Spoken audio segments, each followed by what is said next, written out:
आज के श्री रामकृष्ण वचनामृत के पाठ में जो प्रसंग है वो है भक्त के प्रकार, यानी कि भक्त कितने तरह के होते हैं। सबसे पहले प्रकार के जो भक्त होते हैं, ईश्वर प्राप्ति को जो चाहते हैं, वे सबसे पहले प्रकार के जो हैं वे जिज्ञासा वश होते हैं। जिज्ञासा के कारण उन्हें जिज्ञासु भक्त कहा जाता है। यानी कि वे इस प्रकार के हैं कि वे देखना चाहते हैं कि दीवार के उस पार क्या है। उनकी इच्छा ये होती है कि दीवार के पार क्या है, ये जिज्ञासा उनकी सदैव बनी रहती है। ईश्वर है या नहीं है, ये जिज्ञासा उनकी होती है। इस प्रकार वे जानना चाहते हैं कि ईश्वर है भी या नहीं है। अक्सर जो जिज्ञासु भक्त होते हैं वे किसी भी वाद विवाद में कभी भी और कहीं भी पड़ जाते हैं। तो उनका ये स्वभाव होता है कि जहां कहीं वाद विवाद चल रहा हो तो वो वाद विवाद में बढ़ चढ़कर हिस्सा लेते हैं।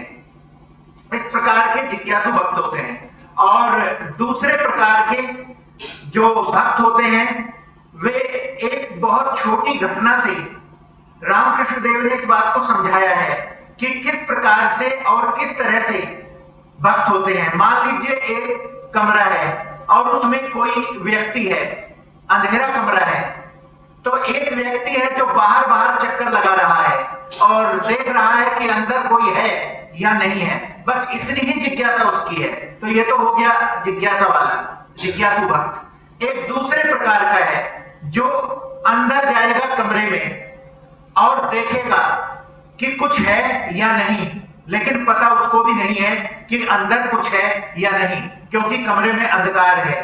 तो ऐसे जो भक्त होते हैं वे जब तप पूजा पाठ इत्यादि करते रहते हैं। तो ये दूसरे प्रकार के ये भक्त होते हैं। इनकी भी एक ऐसी स्थिति होती है कि ये भी किसी भी वाद विवाद में कहीं भी किसी भी प्रकार से पड़ जाते हैं। ये स्थिति होती है। तीसरे प्रकार के भक्त इस प्रकार के होते हैं कि वे अंदर कमरे में जाते हैं। मान लीजिए कोई अंधकार में लेटा हुआ है तो ये उसे छूकर देखते हैं और एक बार इनको पता चलता है कि हाँ कमरे में कोई है अवश्य, कोई ना कोई जरूर है। तो एक झलक इन्हें मिल जाती है कि हाँ कोई ना कोई अंदर है। और ये झलक इस प्रकार की होती है कि कोई ना कोई किसी भी प्रकार की इन्हें सिद्ध कहा जा सकता है। तो ये तीसरे प्रकार के होते हैं। और जब किसी को एक झलक दिखाई दे जाती है तो फिर ये किसी भी वाद विवाद में नहीं पड़ते, क्योंकि इनके लिए वाद विवाद का कोई प्रश्न ही नहीं रह जाता, क्योंकि इन्होंने एक बार उस ईश्वर की झलक ले ली है। तो ये सिद्ध पुरुष हो जाते हैं और इन्हें किसी भी वाद विवाद में पड़ना अच्छा नहीं लगता। चौथे प्रकार के होते हैं कि उन्होंने अंदर जो कमरे में लेटा हुआ है जो व्यक्ति है उसके साथ वार्तालाप की, एक संबंध बनाया और एक बहुत अच्छे तरीके से उससे परिचित हुए। जब बहुत अच्छे तरीके से उससे परिचित होते हैं तो ये चौथे प्रकार के हो जाते हैं और इन्हें कहा जाता है सिद्धों के सिद्ध। ये सिद्धों के भी सिद्ध होते हैं और ये भी किसी भी प्रकार के वाद विवाद में नहीं पड़ते, क्योंकि ये एक बात को निश्चित रूप से जान जाते हैं कि ईश्वर अनुभूति की वस्तु है, ईश्वर अनुभूति के लिए है। न तो ये तर्क से सिद्ध किया जा सकता कि ईश्वर है और न तर्क से यह सिद्ध किया जा सकता कि ईश्वर नहीं है। तो इस बात को जानकर ये वाद विवाद में किसी भी प्रकार के वाद विवाद में नहीं पड़ते। और सब इन स्थितियों के लिए जरूरत पड़ती है निष्काम कर्म की, कि बिल्कुल सभी कर्म फल ईश्वर पर छोड़ दिए जाएं और केवल कर्म किया जाए। इस बात की ये इस प्रकार की साधना करनी पड़ती है और ये जीवन पर्यंत चलती रहती है और चलनी भी चाहिए। तो आज का जो प्रसंग है ये इसी विषय पर आधारित है।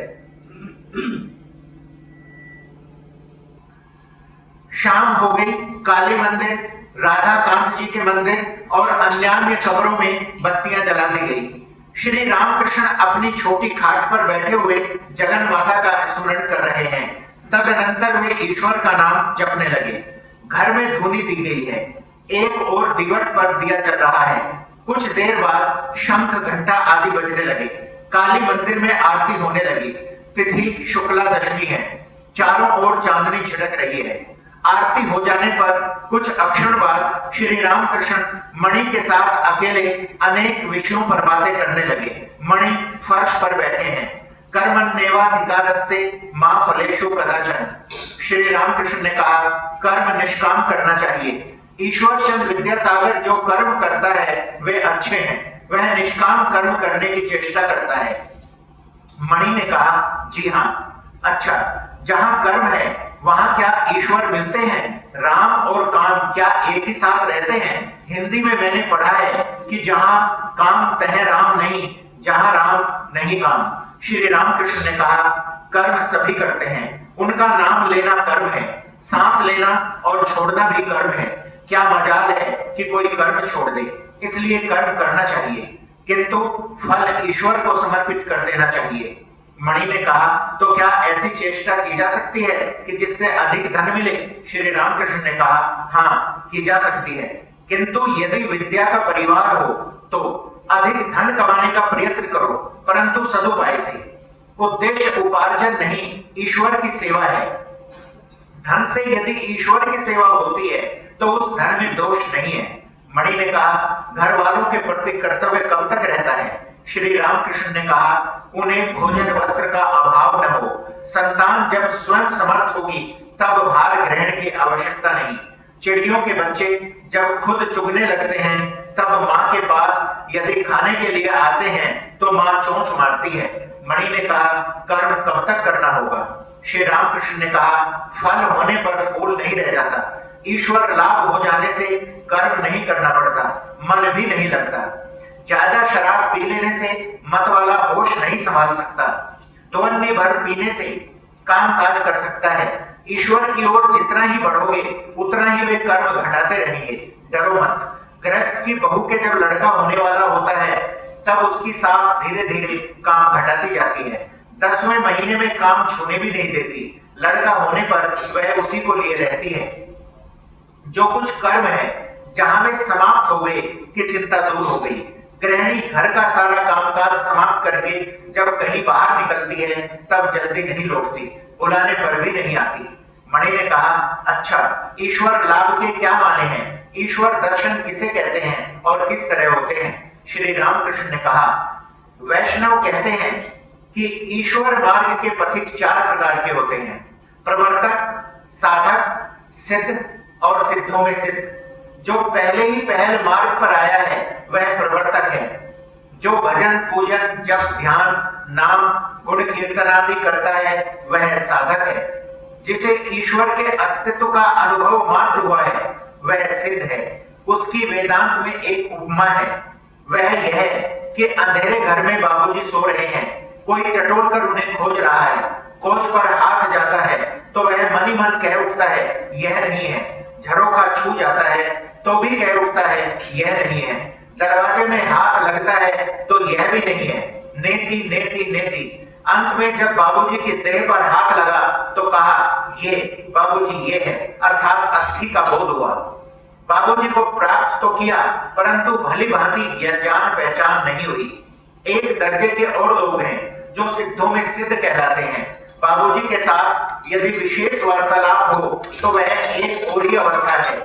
यदि ईश्वर के साथ प्रेम भक्ति द्वारा विशेष परिचय हो जाए तो दूसरी ही अवस्था हो जाती है। जो सिद्ध है उसने ईश्वर को पाया तो है, किंतु जो सिद्धों में सिद्ध है उसका ईश्वर के साथ विशेष परिचय हो गया है। परंतु उनको प्राप्त करने की इच्छा हो तो एक न एक भाव का सहारा लेना पड़ता है, जैसे शांत, दास्य, सख्य, वात्सल्य या मधुर। शांत भाव ऋषियों का था, उनमें भोग की कोई वासना न थी, ईश्वर निष्ठा थी, जैसे पति पर स्त्री की होती है। वह यह समझती थी कि मेरे पति गंधर्व हैं। दास्य जैसे हनुमान का, राम काज करते समय सिंह तुल्य। स्त्रियों का भी दास्य भाव होता है, पति की हृदय खोलकर सेवा करती हैं। माता में भी यह भाव कुछ कुछ रहता है, यशोदा में था। सख्य, मित्र भाव, आओ पास बैठो। सुदामा आदि श्री कृष्ण को कभी झूठे फल खिलाते थे, कभी कंधे पर बैठाते थे। वात्सल्य, जैसे यशोदा का स्त्रियों में भी कुछ कुछ होता है। स्वामी को खिलाते समय मानो जी काट कर रख देती है। लड़का जब भरपेट भोजन कर लेता है तभी मां को संतोष होता है। यशोदा कृष्ण को खिलाने के लिए मक्खन हाथ में लिए घूमती फिरती थी। मधुर, जैसे श्री राधिका का स्त्रियों का भी मधुर भाव है। इस भाव में शांत, दास, सख्य, वात्सल्य सब भाव हैं। मणि ने कहा, क्या ईश्वर के दर्शन इन्हीं नेत्रों से होते हैं? श्री रामकृष्ण ने कहा, चर्म चक्षु से उन्हें कोई नहीं देख सकता।